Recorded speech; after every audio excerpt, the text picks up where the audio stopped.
Hey everybody, it's Maundy Thursday, and I wanted to just give you a little bit of a brief message today since we won't be meeting in church and having a foot washing service.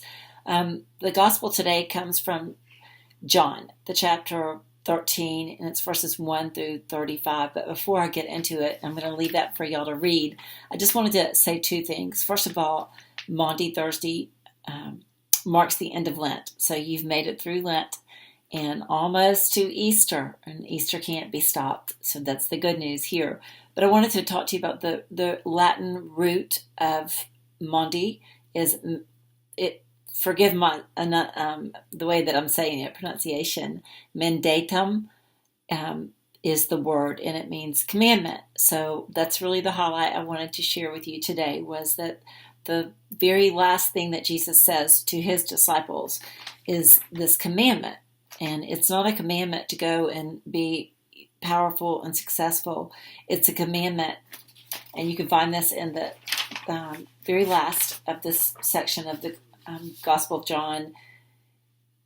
Jesus says this: when he had gone out, Jesus said, "Now the Son of Man has been glorified, and God has been glorified in him. If God has been glorified in him, God will also glorify him in himself, and will glorify him at once.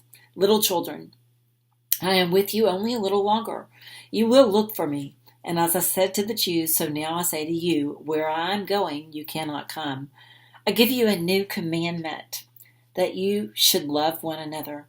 By this, everyone will know that you are my disciples, if you have love for one another." So just a couple points really quickly. I think that in this day and age, we need love more than ever. And I think that that was the message that God knew, that we would always need that love. You know, this is a very intimate setting that Jesus is on this Last Supper. He's gathered with his disciples, and there are mixed motives between all of them. There's still a motive for someone to have more power. There is a lack of understanding, and there is betrayal in the midst.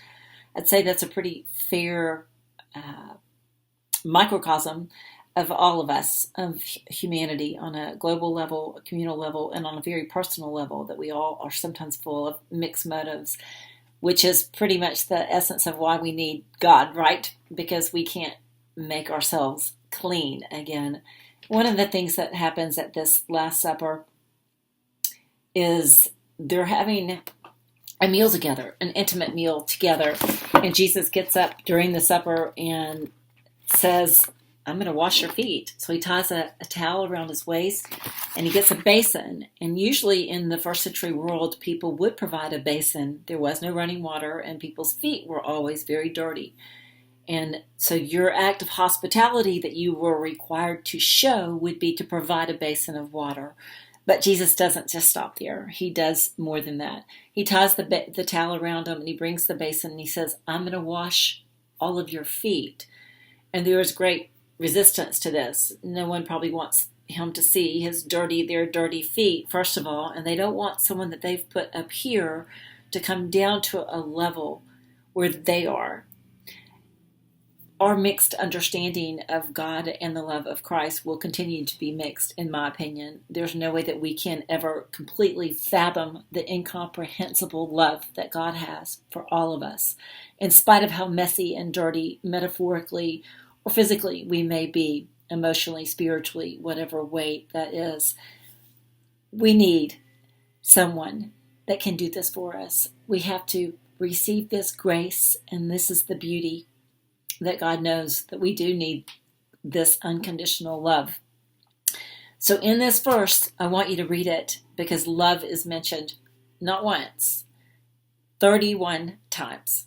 So I'm going to leave you with that. I'm going to leave you to contemplate how much God wants us to know the love that God has for all of us, and that Christ showed and asked for us to embody. Ask for us to share that love. So God bless you today and always, and thank you.